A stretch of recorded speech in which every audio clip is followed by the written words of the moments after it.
Hey, welcome back to Northwoods Evergreen. We're gonna gear up and show you guys how we shear a Christmas tree here. So first, most important step is our leg guards.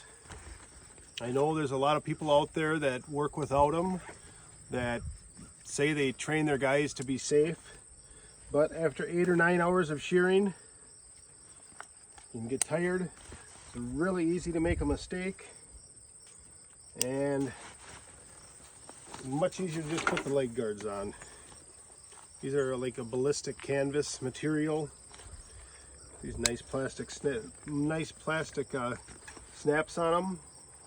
We also offer a set that are white canvas and have metal snaps, so 2 options there. So that is number one, most important for us when we're shearing, is the leg guards. We're going to be going out today with one of our perfect edge, straight edge shearing knives. It's a brand new knife. It's really sharp. It's 18-inch straight rosewood handle, 16-inch blade. Leave the blade guard on there when we're not using it so we don't have any accidents. And I'm just going to show a little how. Don't recommend trying this, but this is how well this protects you. I would not be doing this if I didn't have these leg guards on.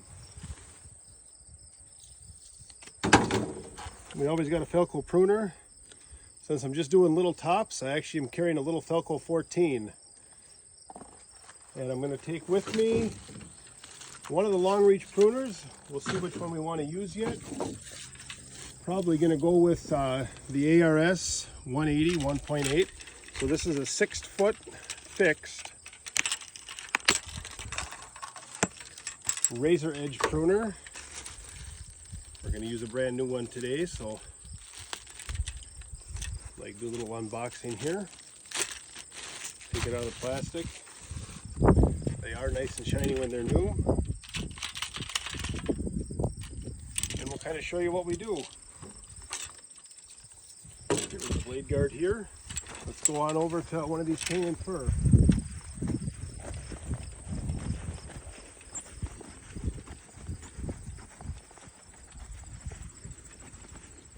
So this tree did have the top done a little bit on it, but we're going to go and shear the sides. The sides are a little loose yet, and we kind of left some of these so we could make this video. We're just going to show you how it's done here. So number one safety thing, go over a few safety rules before we even get started. Never cut across your body like this. This is like the biggest no-no. I see people doing it and it's so dangerous.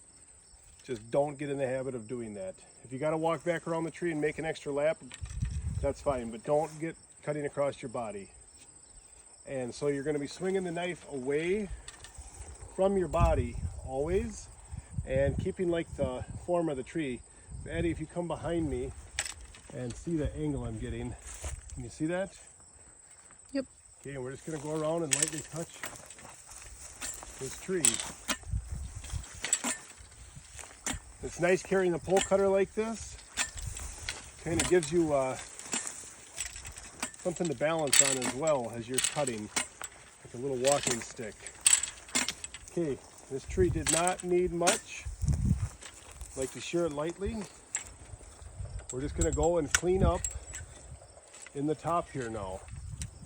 So you can see right off the bat, you can see this branch here that's growing a little bit too much to the inside of the tree. I want to take that one out of there.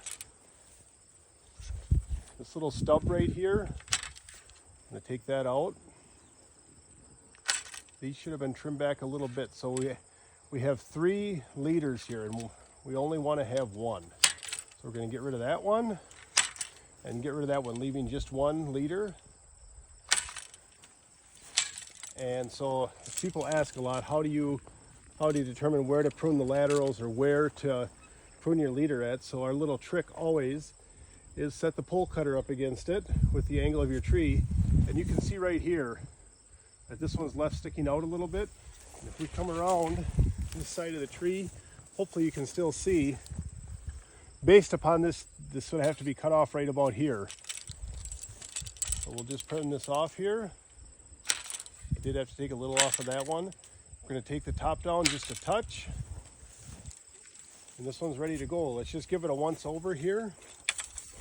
Stuff I like to look for inside. This branch right here that's growing towards the inside of the tree. Same thing with this one. That's where you get your Felco pruner and pop those out of there. There's another one here. All these branches that you catch when the tree is younger, just show them how I cut this off. I left that little stub, that was a mistake. You want to get it as flush as you can with the main stem. You can look around in here. It's pretty clean up here now. We've got one broken one here, probably from a bird. Just snip it out of there so there's no disease that can be passed on. Little dead one there. And that's it. And this tree was actually repaired last year. Maybe you can zoom in up here. This tree was actually repaired last year. It had a broken bird damaged top, and here's one of our old ADC bands that we sell. You can see this band is completely deteriorated and it hadn't girdled the tree, and so last year this was a tree basically with no top. A bird had landed in and gotten broken off, and one more season it's going to turn into a beautiful tree. Thank you.